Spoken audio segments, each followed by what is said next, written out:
Então, muito boa tarde a todas e a todos e muito obrigado por estarem connosco nesta apresentação dos resultados de mais um inquérito à atividade das empresas e à expectativa dos empresários nesta fase difícil. Hoje apresentamos o terceiro inquérito desta segunda fase do projeto Sinais Vitais, desenvolvido, como é sabido, em parceria entre a CIP e o Marketing Futurecast Lab do ISCTE.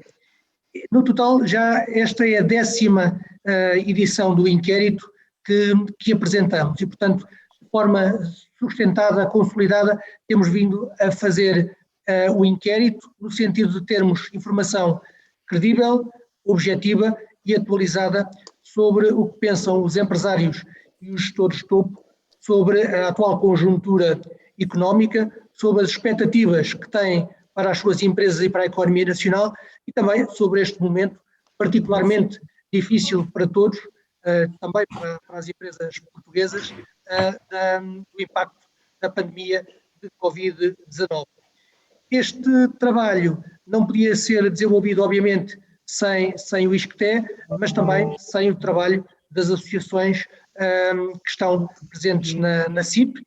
Portanto, são estas associações e as empresas elas associadas que são fundamentais, digamos, que são a matéria-prima de todo este trabalho. Neste inquérito que o ISCTE vai apresentar desde em seguida, procuramos avaliar alguns elementos da situação atual das empresas e a expectativa dos empresários face a um passado recente e também a expectativa para o final do ano que se aproxima a passos largos. A nossa proposta de trabalho era uma apresentação por parte do professor Pedro Esteves dos resultados essenciais deste inquérito, depois eu permitir-me fazer um pequeno comentário e a seguir abriríamos às questões que nos quisessem colocar. Portanto, sem mais delongas, Sr. Professor Pedro Esteves, o palco é seu, faça-nos o favor de apresentar os resultados do último relatório.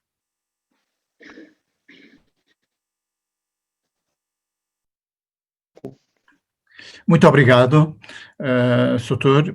Vamos então, eu vou começar por partilhar aqui assim o estudo e já fez o favor de fazer referência que é uma parceria de facto entre a CIP, o Futurecast Lab e as associações, no fundo são através delas nós conseguimos ter os resultados das opiniões das empresas. Eu passava já neste momento para enfim, a apresentação dos resultados. Este inquérito, como bem referiu, é o terceiro mensal. Temos uma amostra de 513 empresas e a qual dá um intervalo de confiança, para um intervalo de confiança de 95%, um erro máximo de 4,3%. Em termos de repartição por atividade, setores de atividade, temos mais uma vez o setor da indústria e energia com 45% de respondentes, seguido dos outros serviços com 24% e o comércio com 12%. Os outros, há uma repartição, há, aliás, muitos setores de atividade com cerca de 4% do total de respostas. Como é que eles se distribuem? As empresas, enfim, cerca de 76% são distribuídas entre micro e pequenas empresas. Depois há 18% para as médias e 6% de grandes empresas, que são importantes, são relevantes pela importância que as grandes empresas têm no desenvolvimento económico do país. De qualquer das formas, essa aqui nesta amostragem aparece mais representado do que aquilo que é a sua importância na realidade. Primeira pergunta, vamos então ao barómetro, depois temos caracterizado a amostra. Aqui assim sobre a avaliação dos apoios do Estado português, temos que agravou-se este mês a opinião dos empresários dos quadros de topo. Porquê? Passou de cerca de 77% no mês anterior, o que estão aquém ou muito aquém, para 83%. Ou seja, 83% dos empresários ou dos gestores de topo considera que estes programas de apoio estão aquém ou muito aquém. Em termos de segunda pergunta, do pedido de financiamento bancário, manteve-se sensivelmente idêntico. Há 44% que já pediu esse financiamento, há 42% que não pediu nem pensa vir a pedir, e 14%, este número tem vindo a flutuar sensivelmente entre 13 e 14, por aí, que não pediu, mas pensa vir a pedir. Em caso de necessidade, é isso que pensa. Por outro lado, temos que 92% das empresas já receberam esse financiamento, o que é uma subida significativa e que neste momento, digamos que consideramos este valor como um valor normal, portanto, sempre não é um problema a questão do financiamento bancário. Já em termos de funcionamento das empresas, mantém-se os mesmos valores que se registavam no mês anterior, 86% estão em funcionamento, há 13% que estão parcialmente encerradas e 1%, só 1% é que estão completamente encerradas. Vamos a perguntas sobre prazo de pagamentos. No caso, mantém-se a mesma percentagem relativamente ao mês passado, de que 72% das empresas mantiveram os seus prazos de pagamento. Em média, também aumentaram 20%, as empresas tiveram, nos seus hábitos normais de funcionamento, aumentaram em 20% dos casos o prazo de pagamento, e esse aumento situou-se acima dos 30 dias. Apenas 8% das empresas inquiridas diminuíram também em cerca de 30 dias o mesmo prazo de pagamentos. O que é digno de registar é que 72%, a grande maioria das empresas, tem vindo a manter os seus prazos de pagamento. No que diz respeito às vendas e prestações de serviços, bom, aqui comparando o outubro de 2020 com o outubro do ano passado, 2019, as vendas diminuíram muito mais significativamente. Diminuíram em 61% dos casos, 61% das empresas apresentam que as suas vendas foram reduzidas. E reduziram quanto? Em média, entre elas, cerca de 39%. É um valor importante, relevante.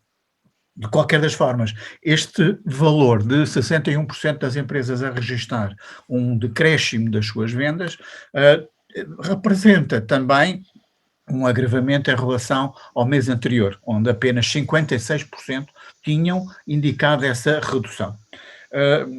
27% das empresas mantiveram as suas vendas e apenas 12% é que registaram um aumento dessas vendas. Passando a vendas e prestação de serviço a novos clientes, temos que 64% das empresas vendem habitualmente aos mesmos clientes, mas há 36%, e isto é significativo de realçar, 36% das empresas que têm vendas a novos clientes, novos mercados, enfim, entidades, o que representa já em outubro, no final do mês de outubro, essas vendas a novos clientes já representavam 15% das suas vendas. Este é um valor significativo, significa que houve a procura por parte das empresas e dos empresários de novos mercados, novas oportunidades face à diminuição dos mercados tradicionais. Em relação aos prazos de recebimento, eles mantiveram-se idênticos àqueles que se verificaram no mês anterior, portanto, mantiveram 56% e aumentaram 34%, em média mais do que 30 dias, 40 dias esse aumento, e 10% das empresas registram uma diminuição. Agora, este indicador encomendas em carteira, como sabem, para algumas empresas é muito importante porque vão revelar as vendas futuras, e um valor significativo é que 45% dessas encomendas, dessas empresas têm um registro de que diminuíram o número de encomendas em carteira. Isso significa que... e diminuíram em cerca de 40%, é um valor relevante, essa diminuição do número de encomendas em carteira. 45% das empresas registram, em média, 40% de redução no seu volume de encomendas em carteira. Apenas 8% registram um aumento, aumentam à volta de 21%, e 20%, digamos, mantiveram mais ou menos o número de encomendas. O que é importante, porque como aparece aqui assim, como verificam na parte amarela, há empresas que não se aplica este critério de encomendas em carteira. Porquê? Porque as vendas são feitas imediatamente, é um processo diferente. E se retirarmos daqui deste gráfico os casos em que não se aplica, então as empresas, as percentagens de empresas em que diminuíram, de facto, o volume de encomendas representam 62% dos casos em que se aplica este critério de encomendas em carteiras. 62% das empresas registram uma diminuição desse mesmo volume de encomendas, o que nos dá uma indicação de que no futuro a perspectiva que tem, pode, a não ser que se altere, mas a perspectiva vai ser de uma redução das suas vendas no futuro, curto e médio prazo. Outra pergunta que nós incluímos desta vez no barómetro foi: como avalia as novas medidas para combater a pandemia? Bom, 49% das empresas, dos respondentes, dos empresários, considera que são insuficientes, e 24% consideram-nas demasiado restritivas. Apenas 27% as consideram adequadas, o que é um número muito reduzido face ao universo total. Vamos agora para a parte e última parte destes nossos sinais vitais, que é falar sobre as expectativas face ao futuro próximo. E para isso temos três, no fundo, áreas. A primeira é a previsão de vendas e prestação de serviços. Aquilo que queremos saber é como é que eles preveem que será estes 2 meses de 2020, estes 2 últimos meses de 2020, estamos a falar de novembro e dezembro, face aos 2 últimos meses de 2019. Bom, e aqui de facto temos que 68% das empresas considera que vai diminuir esse mesmo volume de vendas e vão diminuir em média, cá está, à volta dos 40%. Apenas 10% indicam que esperam aumentar. Como sabemos, há alguns setores de atividade que têm de facto tido alguns acréscimos, nomeadamente casos de transporte, casos até de uma parte de comércio reduzida, claro.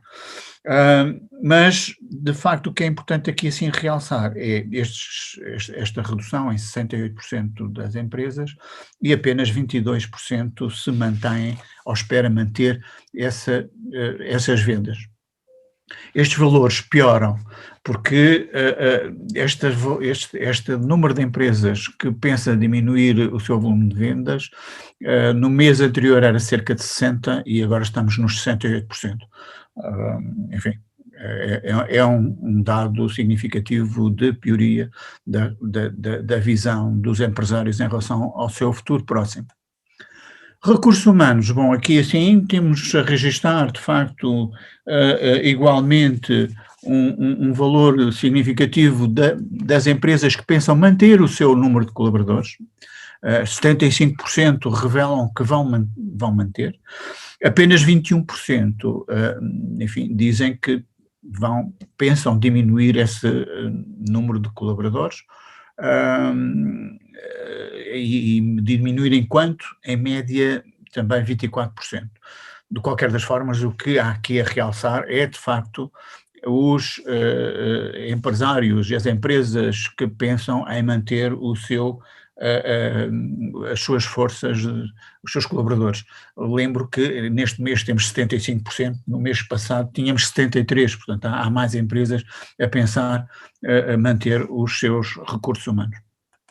Finalmente, como é que pergunta sempre como é que é a previsão do investimento em 2021 face a 2019, ou seja, em relação ao ano de 2019, como é que eles prevêem que seja o investimento que vão fazer em 2021.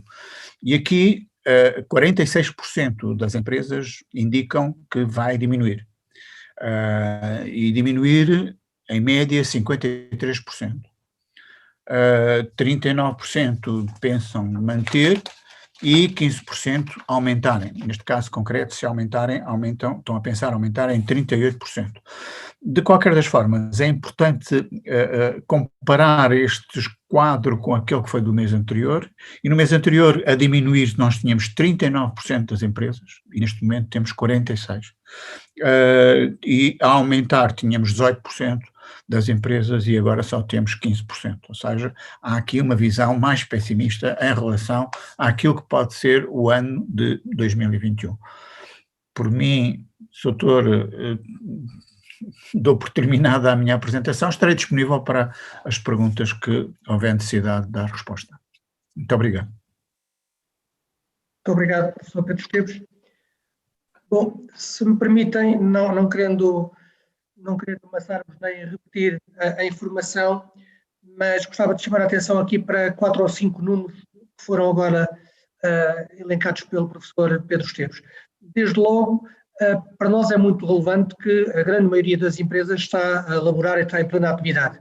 Estamos a falar de 86% das empresas que estão em pleno funcionamento e só 1% das empresas é que está encerrada e, portanto, digamos que a força económica está no terreno.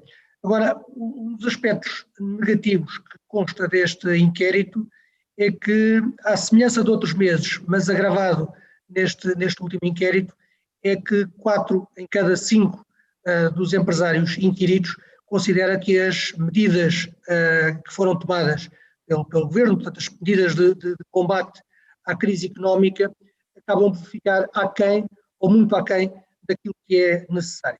Isto tem sido recorrente ao longo dos meses e penso que é extremamente preocupante, nomeadamente porque este inquérito acontece já na sequência da proposta de Orçamento de Estado para 2021 e de outras medidas que foram apresentadas pelo Governo, mas ainda assim a percepção que existe é que, como a CIP também teve a oportunidade de referir, afigura-se que há pouca economia no Orçamento de Estado e, portanto, o Orçamento de Estado não é suficiente para resolver uma série de questões com as quais se confrontam as empresas nacionais. Relativamente à situação atual e às perspectivas do futuro, bom, eu penso que em boa hora estes inquéritos foram crismados como sinais vitais. É um bocadinho isto que nós vemos. De facto, sentimos aqui o pulsar da economia e com franqueza, nos diversos indicadores que foram inquiridos, a percepção que existe é que a atividade económica piorou nos últimos meses e as perspectivas, em conformidade, também pioraram para um futuro próximo. Quando vemos que 61% das empresas indica que as vendas caíram e que a quebra não foi uma quebra marginal, mas foi uma quebra da ordem dos 39%, quando se registra que 62% das empresas indicam que tiveram uma quebra nas encomendas e que essa quebra também foi de 40%, estamos de facto aqui em números muito vermelhos, em números muito carregados que nos trazem grande preocupação. Esta preocupação fica acrescida quando percebemos que há mais empresas nos últimos inquéritos a denotarem uma expectativa de quebra de atividade num futuro próximo. E, portanto, dos diversos indicadores, eu diria que aquele que é mais positivo e que também denota o trabalho que tem sido desenvolvido pelas empresas portuguesas é o resultado de 79% das empresas inquiridas dizem que querem manter ou até reforçar os quadros de recursos humanos das empresas. Ou seja, parece que é absolutamente claro que é determinante este esforço acrescido da parte dos empresários e das empresas portuguesas para manter o nível de emprego. Com estes números de redução de encomendas, de quebra de atividade, os modelos económicos apontariam para uma distribuição de emprego bastante mais significativa do que aquela que está a acontecer e, por aquilo que é dito pelos empresários, há do meio empresarial um esforço muito grande no sentido de sustentar o nível de emprego em Portugal.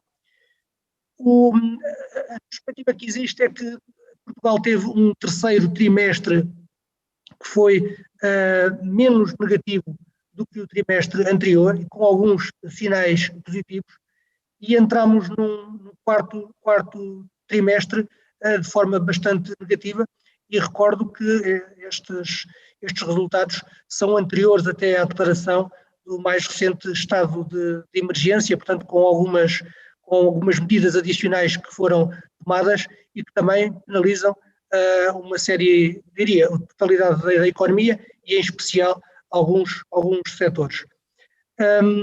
Em jeito de conclusão desta primeira análise, estes números indicam-nos que estamos ainda no meio de uma profunda crise económica, ainda estamos numa fase descendente da conjuntura, portanto não há sinais de melhoria neste trimestre. Em segundo lugar, as perspectivas pioraram no último mês, portanto a evolução não foi positiva, e como corolário destas duas questões, penso que é absolutamente claro que são necessárias medidas de estímulo da economia e de manutenção dos postos de trabalho. E estou disponível então, e o professor também Pedro Esteves também está disponível para as questões que nos queiram colocar.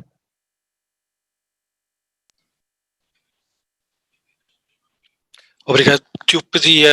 Eu pedia a quem tivesse perguntas para fazer que utilizasse a função de mão no ar do sistema para sinalizar e para os nossos técnicos poderem dar som. Muito obrigado.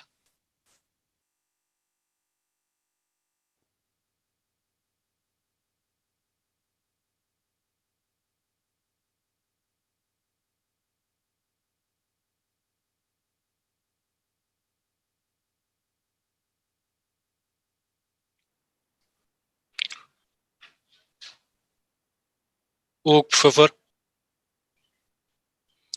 Não estamos a ouvi-lo.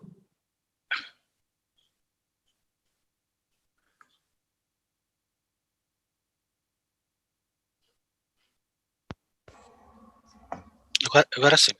Agora sim? Sim. Sim. Boa tarde, Hugo Neutel da TSF. Eu gostaria apenas de clarificar o seguinte, portanto, este inquérito foi feito ainda antes de se conhecerem as novas medidas do estado de emergência, certo? Certo. E, portanto, será natural esperar que este pessimismo, digamos assim, seja agravado nos próximos inquéritos, presumo.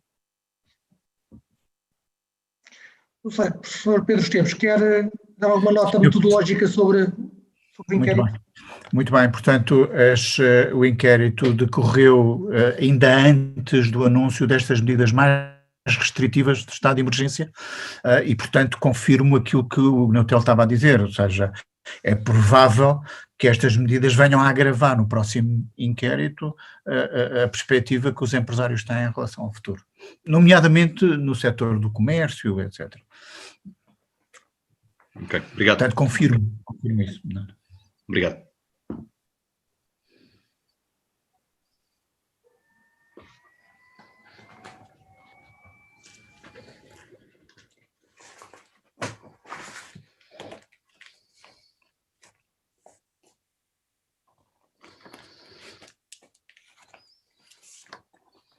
Ricardo, não sei se há alguma ordem das questões, vejo aqui no bate-papo que estão a ser colocadas algumas. Entretanto, o João Vasco da Antena já está na sala para fazer uma pergunta. E depois temos a Diana e a Isabel Semedo. João, por favor. Não te estamos a ouvir.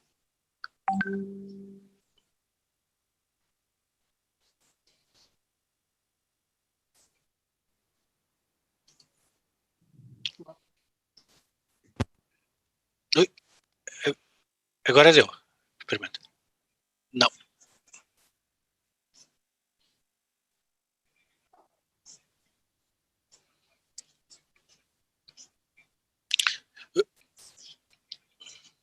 Vamos tentar ouvir a Diana Ramos, Correio da Manhã, e depois voltamos ao João a ver se conseguimos resolver.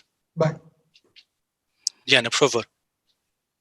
Olá, boa tarde. Eu queria perceber se conseguem dar um bocadinho mais de detalhe em relação a estas empresas que apontam quebras nas vendas, que têm registrado quebras médias de 39% e que 61 delas relatam quebras nas vendas. Isto é transversal a todos os setores ou sente-se, por exemplo, mais em áreas como comércio, restauração? Conseguem estratificar este tipo de quebras por setores ou até um retrato sobretudo da indústria? Obrigada. Bom, eu posso tentar responder. De facto, elas representam... eu não sei se estou... Sim. Sim, está a ouvir-se, sim. Estamos a ouvir. Portanto, estava eu a dizer que ele é uma resposta do conjunto da amostra que foi inquirida, portanto tem uma repartição por vários setores. É óbvio que também há setores que registram aumentos, portanto aqui sim nós não identificamos especificamente quais são os setores que referem mais descidas. O que nós dizemos é que destas 61% de empresas, perdão, 60 e agora peço desculpa que me esqueci de facto do valor. 61%. 61%, exatamente. Em média diminuíram 39% as vendas. O que isto quer dizer é que umas terão diminuído 20%, outras terão diminuído 70%, ou 40%, ou 50%. Esta média de redução é uma média de todas as empresas que diminuíram. E, portanto, para quê? Para termos um indicador que referência que possa ser comparado para medir, de facto, este impacto que está a ter. Agora, eu não tenho uma resposta específica para si, poderemos tentar averiguar mais em detalhe ao questionário e depois enviar-lhe essa mesma resposta. Obrigada. Não sei se correspondi, mas basicamente, de facto, é concordar com aquilo que no fundo foi a sua afirmação em relação a esta redução.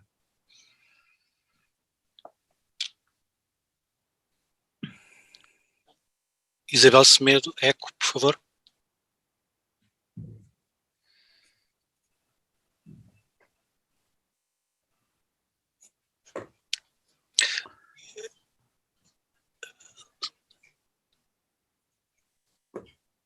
Não estamos a ouvir. E agora, já estão? Agora já estamos. Ok, pronto, maravilha.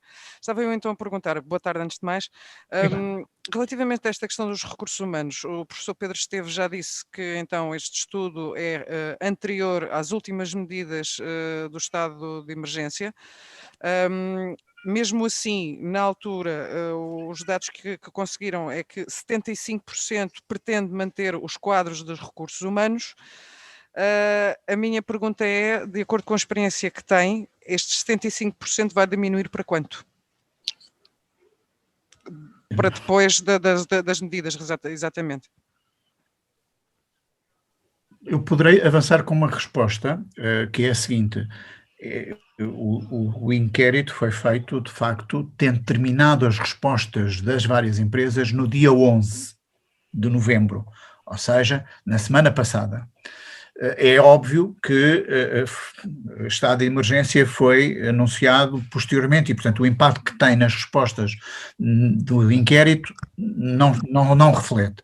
Agora, já havia as medidas de contingência, ou seja, não foi completamente virgem. A passagem para o estado de emergência não foi passar de um estado normal para um estado de emergência. Portanto, algumas das percepções dos empresários já estão um bocado contidas. Agora, perguntando-me a minha perspectiva relativamente a esses 75% de manterem os seus as suas equipas de trabalho, digamos assim, eu não sei se eles vai diminuir enquanto. O que vai ter aqui em causa, com certeza, são a forma como as medidas de apoio ao emprego do governo possa ajudar estas empresas a suportar esse esforço que estão a fazer. Não há dúvida que se trata de um esforço, porque estão a reduzir as suas vendas e, portanto, eles estão a manter, de facto, os seus postos de trabalho. É um esforço. Agora, não consigo adivinhar como é que vai ser no próximo mês a resposta e quantos é que vão estar de um lado ou do outro. Mas cá estaremos para o próximo mês para ver. Já agora só uma pequena precisão.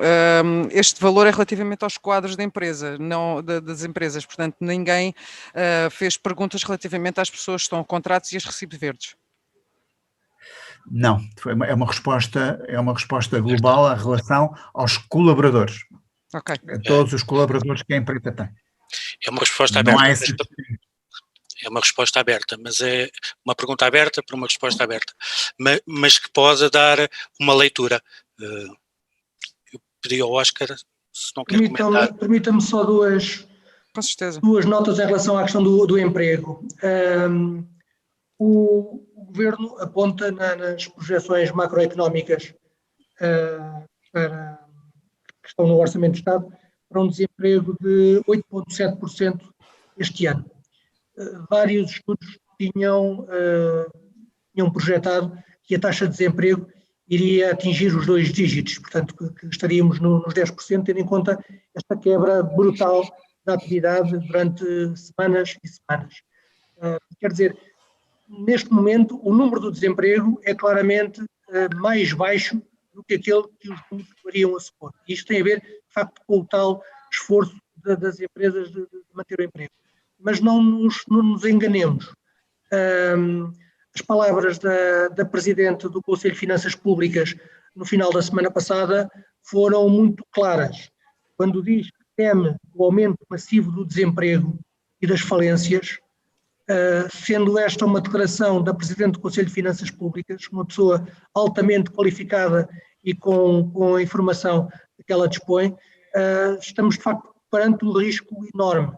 Portanto, se este ano, quer através num primeiro momento dos apoios à manutenção do emprego, através do layoff e outras medidas, como outras que têm sido tomadas, tem-se de facto conseguido evitar males maiores, mas com toda a franqueza, aquilo que nos é dado perceber é que são precisas mais medidas, porque esta crise não vai acabar a 31 de dezembro, nem vai acabar no primeiro trimestre do próximo ano. E, portanto, são medidas, de facto, são precisas mais medidas.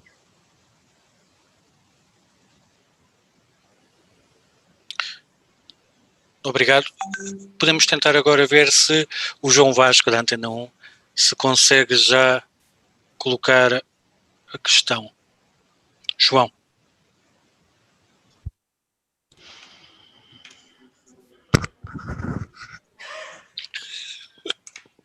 Ok.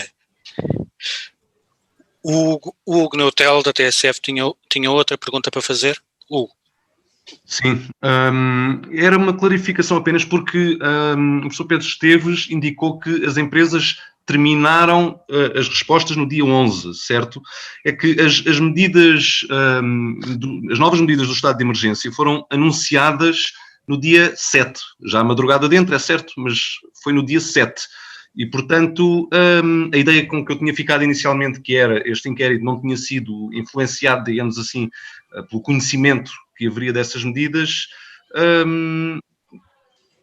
Pode ter havido. Pode não significar, não é? Ou seja, provavelmente grande parte das respostas já terão em conta o conhecimento dessas medidas. Sim, algumas sim, e daí provavelmente também este agravamento da perspectiva que é o sintoma geral do próprio inquérito. De qualquer das maneiras, nós não podemos responder com rigor se já tinha visto as medidas, se não tinha visto, porque no fundo, enfim, de certeza que no próximo isso já estará bem presente e influenciado por isso. Agora não há dúvida, quer dizer, o inquérito funcionou foi lançado e as respostas são basicamente maiores nesse período, foi lançado no dia 6 e portanto há aqui vários respondentes que de certeza não tinham ainda conhecimento destas medidas do estado de emergência. E, portanto, percebo. Eu só gostaria de salientar que nós não podemos, ao não poder afirmar com rigor que eles já sabiam todas as medidas do estado de emergência, não podemos considerar que estariam impactados por essas medidas. E tomo a liberdade de acrescentar que, por um lado, só na passada quinta-feira, portanto dia 12, é que houve o alargamento a mais umas dezenas largas de municípios e houve a clarificação do encerramento total dos estabelecimentos durante as tardes de sábado e de domingo. Só na quinta-feira é que foi claro. Obrigado.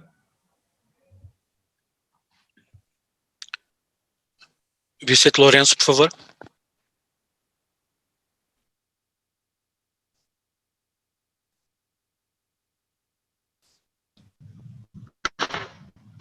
Olá. Eu já não preciso fazer a pergunta, porque o meu colega da TSF fez a pergunta que eu ia fazer, que era de quando a quando é que o inquérito tinha sido feito, mas já percebi que foi feito entre os dias 6 e 11 de novembro, não é? Sim. Pronto, ok. Correto. Já percebi então.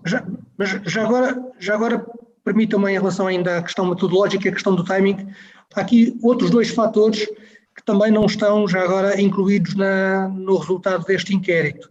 É o resultado, do meu ponto de vista, muito positivo do acordo entre o Conselho Europeu e o Parlamento, no sentido de operacionalizar aquilo que nós temos chamado a bazuca europeia. Quer dizer, a definição do quadro financeiro plurianual a partir de janeiro de 2021, por um lado, e também a aprovação do Next Generation, são absolutamente vitais para os programas de relançamento económico da Europa e também para aquilo que sabemos que são as medidas que Portugal pretende pôr em marcha. E, portanto, esse aspecto será muito importante. A CIP congratulou-se com este avanço e só fazemos votos para que, de facto, passe do papel rapidamente para o terreno, de maneira a que as medidas possam ser implementadas e tão cedo quanto possível. Já sabemos que não vai ser a 1 de janeiro, mas tanto quanto possível até ao final do primeiro trimestre do próximo ano, se veja, de facto, efetivamente, o impacto desse acordo histórico da União Europeia no sentido de retomar a economia. O outro fator também muito importante, que não tem em primeira linha a ver com a economia, mas todos nós percebemos que tem, é a questão do anúncio da segunda-feira da semana passada em relação à vacina, que foi hoje também reafirmado com o anúncio de uma segunda vacina também com níveis de eficácia acima dos 90%, e como todos devem ter notado, a começar pelos mercados financeiros, a existência de uma vacina pode ser determinante para voltarmos a alguma normalidade. Ainda assim, os comentários mais recentes que se têm ouvido apontam para que essa tal normalidade aconteça no inverno do próximo ano, ou seja, ainda temos longos meses até ultrapassarmos esta fase mais complicada da luta contra a pandemia.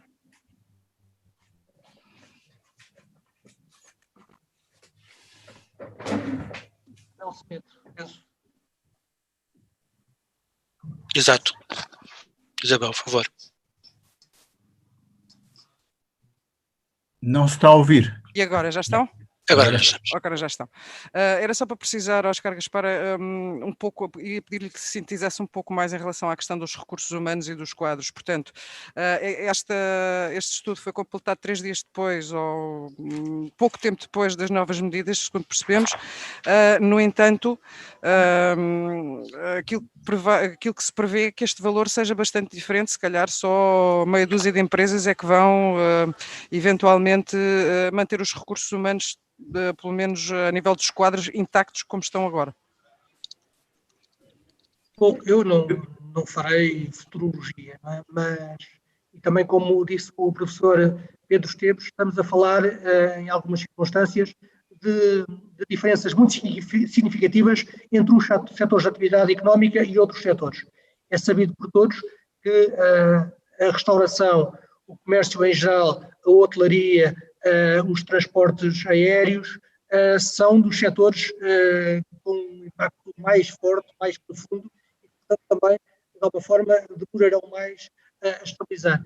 Há outros setores, como é sabido, nomeadamente alguns setores que têm a ver com o desenvolvimento do digital, de novas tecnologias, tem vindo até o crescimento, e até outros setores, como a própria metalomecânica, tem tido um bom desempenho nos últimos meses. Portanto, há aqui situações muito distintas, setor para setor. Agora, tendo em conta uma quebra do PIB este ano, que será, com toda a certeza, superior a 8%, e até há quem aponte, de facto, para 10%, a destruição de emprego de uma crise destas é inevitável.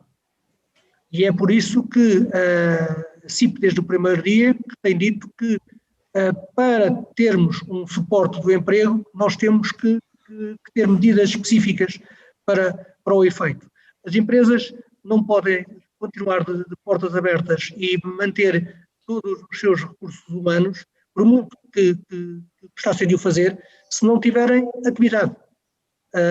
Portanto, com uma quebra de atividade, diga-se passagem, não é só em Portugal, mas também é na Europa, de facto, as necessidades em termos de recursos humanos reduzem-se.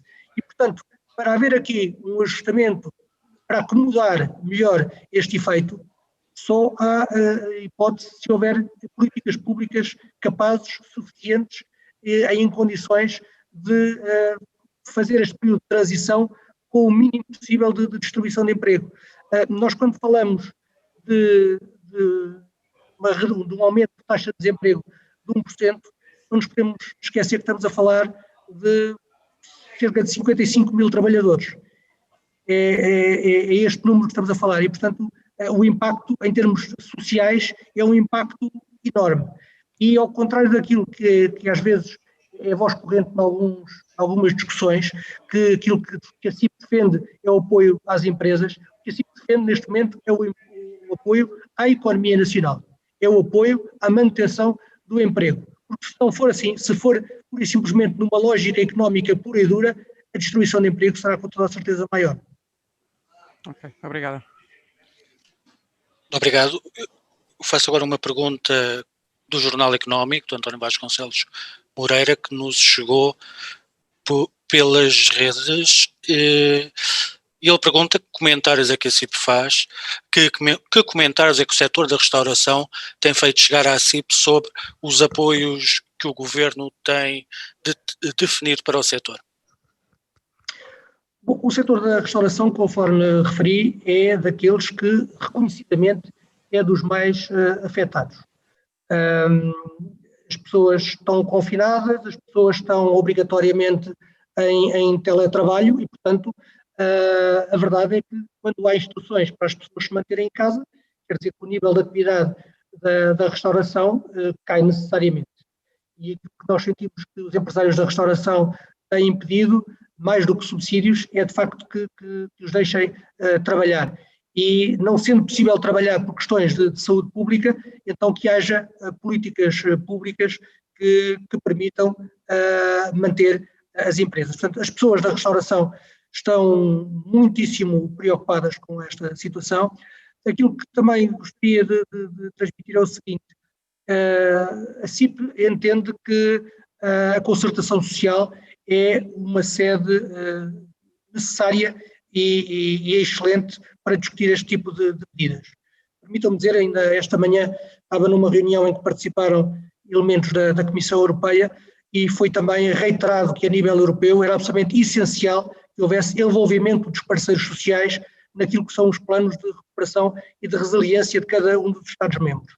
Dito isto, o que gostaria de reiterar é que, a nível do Conselho Permanente da Concertação Social, estas medidas devem ser estudadas, por um lado, para serem formatadas de maneira a terem os impactos previstos e, por outro lado, para que as medidas gravosas que possam ser tomadas por parte do governo tenham o menor impacto possível na economia. Nenhuma dúvida sobre isto. Estamos todos obviamente, totalmente mobilizados no sentido de controlar a pandemia e de cautelar as questões de saúde pública. Mas, dito isto, as medidas que forem tomadas para este efeito devem, também é verdade que o Governo sempre tem dito, devem penalizar o mínimo possível a economia nacional, porque senão entramos em crise sobre crise, além da crise da saúde, aprofundamos a crise económica, a seguir à crise económica temos a crise social temos a crise de finanças públicas. Para atalhar a tudo isto, é essencial que, de facto, sejam tomadas as medidas que devem ser tomadas e reitero o que disse há pouco, por isso é que a CIP viu com preocupação na apresentação do Orçamento de Estado para 2021 que faltava economia àquele documento absolutamente estruturante para o nosso futuro próximo. Deixa-me dizer isto talvez de outra maneira. O Orçamento de Estado de cada ano é preparado, enfim, em termos técnicos, em julho, agosto, e depois os cenários são apurados no final de setembro para apresentar em meados de outubro. Neste ano, em que nós não sabemos exatamente qual é que vai ser o desenvolvimento da pandemia, mas sabemos com toda a certeza que os efeitos económicos e sociais se prolongam não só até ao final de 2020, mas também por 2021 dentro, aquilo que parece hoje claro aos olhos não só dos comentadores, mas também aos olhos dos agentes económicos, é que o orçamento do próximo ano vai necessariamente ter que refletir ao longo da sua execução aquilo que forem as necessidades. Não era possível, diria, em setembro, outubro, ter um perfeito alcance de qual era o ponto de situação da crise pandémica e da crise económica para começarmos 2021. E, portanto, um dos apelos que temos feito é que nesta fase de apreciação na especialidade do orçamento ainda possam ser acolhidas algumas medidas que vão ao encontro daquilo que é a preocupação da economia nacional, mas para além disso, o que eu admito é que tenhamos de facto que ter a gestão do orçamento de 2021 vai ter que sendo modelada de acordo com aquilo que for a conjuntura de cada momento. Obrigado. Temos uma pergunta de Denise Fernandes da Lusa, no seguimento das perguntas que já têm sido feitas sobre a caracterização da resposta, do timing da resposta e sobre as referências dos empresários. Isto sobre o slide em que dizemos que 49% dos inquiridos considera as novas medidas insuficientes, se temos possibilidades de detalhar de que tipo de medidas é que sobre que tipo de medidas é que eles estão a pronunciar. Será uma pergunta talvez para o professor Pedro Esteves. Muito bem. A pergunta também foi feita em geral e em relação às medidas que já estavam anunciadas e implementadas até à altura do início do questionário. Como volto a dizer, não estão totalmente refletidas. Aqui a análise às medidas do estado de emergência. Algumas pessoas já tiveram resposta depois de terem conhecimento desse estado, mas algumas foram anteriores a esse anúncio. E como o Dr. Oscar acabou de referenciar, algumas das medidas de confinamento aos fins de semana, etc., foram posteriores às respostas deste inquérito. Portanto, não podemos aferir totalmente. Agora, as medidas que nós podemos dizer que estão aqui assim a influenciar as respostas são as medidas que já existiam, genéricas de restrição de alguns movimentos das pessoas, de saídas noturnas, etc. Obrigado. Temos outra pergunta da Marina Conceição, da RTP. Que medidas de estímulo à economia e à manutenção do emprego são urgentes adotar, tendo em conta a perspectiva mais negativa que os empresários têm, não só para o final do ano, mas para o início do próximo ano? Mas eu penso que esta pergunta, de alguma forma, complementa a anterior.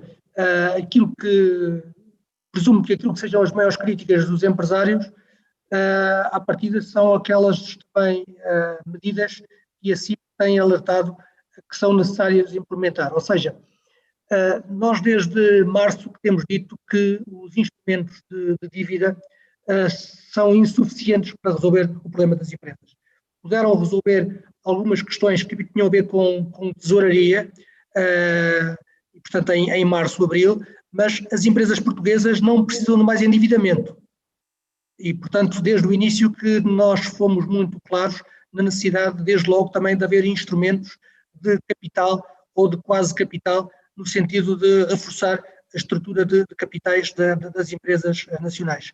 Diga-se, passagem, que quando falamos na necessidade de apoios de capital e até apoios a fundo perdido, teremos sido mal compreendidos, houve aqui algumas críticas, mas a verdade é que o Governo, de facto, nos últimos meses, tem evoluído também nesta perspectiva e tem havido alguns instrumentos que têm, pelo menos foram anunciados, no sentido de haver instrumentos de capital. Estes instrumentos têm sido aplicados por outros países, é verdade que numa outra situação orçamental que não a portuguesa, mas essas medidas são essenciais, até para não colocarem as empresas portuguesas numa situação de déficit em termos concorrenciais com uma empresa alemã ou uma empresa austríaca ou mesmo uma empresa italiana que neste momento já está a ter outro tipo de apoio. Quanto ao resto, a CIP, nesta fase da especialidade do Orçamento de Estado, lançou uma série de propostas aos diversos partidos políticos. Temos esperança de poder ainda ser incluídas no Orçamento de Estado para 2021, nomeadamente, por exemplo, a redução das tributações autónomas, porque não faz nenhum tipo de sentido estar a tributar em sede de IRC empresas num ano em que todos sabemos que as empresas terão generalizadamente prejuízos e prejuízos fortes. E, portanto, a empresa acaba por não ser sujeita a IRC pela taxa normal, mas depois é sujeita a IRC por causa das tributações autónomas que não têm nada a ver, como é sabido, com a rentabilidade dessas mesmas empresas. E a proposta do Orçamento de Estado tem prevista uma eliminação do agravamento da tributação autónoma, mas nem sequer é para todas as empresas, é só para as mais pequenas. E, portanto, temos sensibilizado os diversos partidos de que é necessário, de facto, alargar esta medida no sentido de acabar com o agravamento da tributação autónoma. Por outro lado, a questão dos lucros retidos e reinvestidos. É um mecanismo que já existe na legislação fiscal portuguesa, mas com várias limitações, quer em termos da proporção face à coleta das empresas, como em relação mesmo ao valor absoluto. Ora, num ano em que mais do que tudo é preciso investir, é preciso criar incentivos de facto para mais atividade económica, entendemos que não há nenhum motivo para continuar a ter estes travões a um benefício para o reinvestimento dos lucros. Também temos dito que não faz nenhum tipo de sentido o artigo que está previsto no Orçamento de Estado, que eufemisticamente tem como epígrafe regime extraordinário de incentivo à manutenção de postos de trabalho. Hoje em dia, aquilo que se pode comprovar é que as empresas estão a manter os postos de trabalho.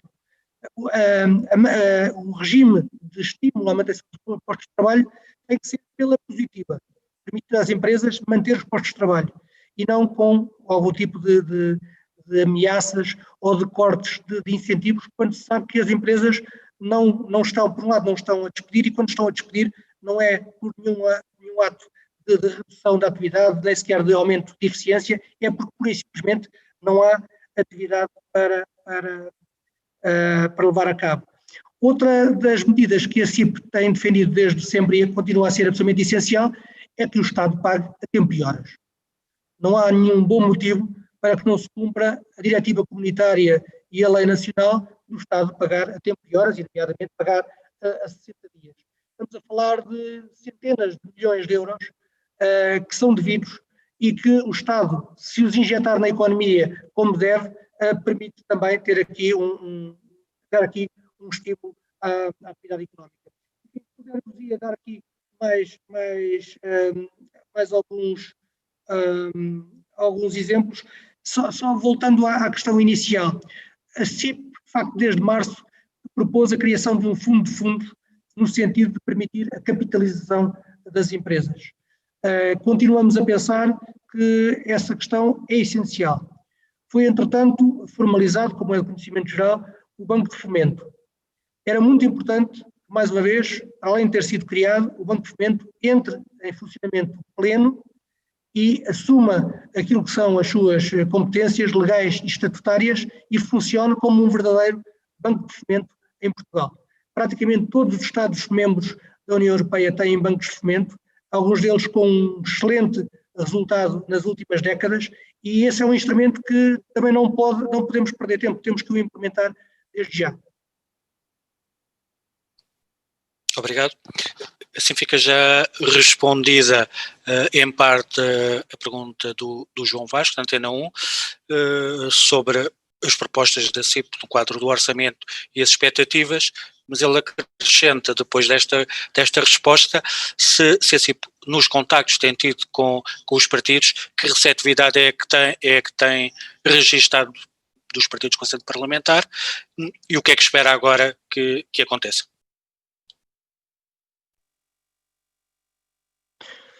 A receptividade das propostas da CIP tem sido boa aos diversos partidos, mas não escondo aqui aquilo que é a minha percepção, é que neste momento o Orçamento de Estado está a ser discutido e será apreciado numa perspectiva bastante política. E tenho algum receio que estes cálculos políticos, que são legítimos e absolutamente necessários em termos do debate político-partidário, acabe por penalizar aqui uma discussão mais serena e, porventura, às vezes até mais técnica sobre alguns dos instrumentos necessários. Portanto, embora eu penso que a generalidade dos partidos compreenda o alcance das propostas da CIP, e mais do que isso, reconheça que, em boa parte, que o orçamento fica aquém daquilo que é necessário em alguns pontos, mas temo que, de facto, por circunstâncias políticas e partidárias específicas, que o orçamento não sofra muitas alterações até à sua apreciação final. Uma última pergunta sobre a União Europeia e a notícia, e o que foi noticiado agora pouco antes de começarmos a nossa conferência de imprensa, sobre a Polónia e a Hungria que concretizaram a ameaça de bloquear o orçamento da União Europeia e o Fundo de Recuperação. Como é que a CIP vê esta ameaça e qual é o risco que o país corre num atraso no financiamento europeu? A pergunta é do Jornal Económico. Muito bem. Bom, a CIP não vai fazer comentário específico, obviamente, à estratégia negocial deste ou daquele país. Uma coisa é absolutamente certa. Desde o início desta crise pandémica e das perspectivas muito claras sobre o seu impacto na economia europeia, diga-se passagem, recordando, estamos perante a maior crise económica, pelo menos desde a Segunda Guerra Mundial, se não desde a grande crise de 1929, e portanto sempre foi dito que para uma crise absolutamente inédita tínhamos que ter uma resposta também inédita. Para fazer face a um choque, que era um choque simétrico nos diversos Estados-membros, também deveria haver uma resposta simétrica, ou seja, não prejudicar aqueles países, como eventualmente Portugal, que pudessem estar numa situação orçamental não tão superavitária para algum tipo de medidas. E, portanto, a resposta europeia é absolutamente essencial até para o projeto europeu, como foi dito por diversas entidades, e é com toda a certeza absolutamente essencial para que as economias dos diversos Estados-membros possam recuperar. Isto é absolutamente essencial em termos de política europeia, por um lado, e também muito importante em termos do que é o financiamento europeu de algumas das políticas nacionais. Todos sabemos, houve um Conselho Europeu histórico que demorou 5 dias até obter um consenso. Foi um consenso muito difícil, um consenso que também tinha a ver com aquilo que são os instrumentos habituais da Comissão Europeia, que são instrumentos de crédito, portanto, de empréstimos, de subsídios, mas também um outro braço de instrumentos a fundo perdido, absolutamente essenciais para um país como Portugal. De maio até hoje já lá vão 6 meses, com aquilo que é a dinâmica, a dialética própria da União Europeia, nomeadamente com os seus diversos órgãos e instâncias. Agora, este acordo da semana passada entre o Parlamento e o Conselho deu aqui mais um passo absolutamente essencial, mas todos sabíamos que agora teria também a instância nacional e, em alguns casos, até nas duas câmaras de alguns dos parlamentos. Aquilo que fazemos votos é que, por um lado, a presidência alemã continua firme naquilo que é absolutamente essencial, que é termos um plano financeiro plurianual e termos o Next Generation aprovados até ao final do ano. Fazemos um apelo e também solidarizamos-nos com o governo português em tudo que é a sua estratégia negocial no sentido de reiterar esta urgência. E, enfim, cumpre-nos aqui ter confiança de que o bom senso vai imperar e que todos perceberão que é o projeto europeu que está em causa, é o desenvolvimento da Europa, e aqui desenvolvimento na sua mais ampla acessão. Não estamos a falar apenas de crescimento, mas estamos a falar de facto de manter o modelo económico e o modelo social europeu. Isso é vital para todos e, portanto, é um esforço que vamos ter todos que fazer, pelo menos agora até ao final do ano.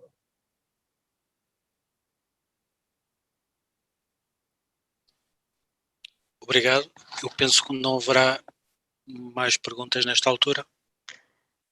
Então, não havendo mais questões, cumpre-me terminar esta sessão, voltando a agradecer a todos a vossa participação, o empenho, e cá estaremos no próximo mês com números mais atualizados. Muito obrigado a todos. Boa tarde.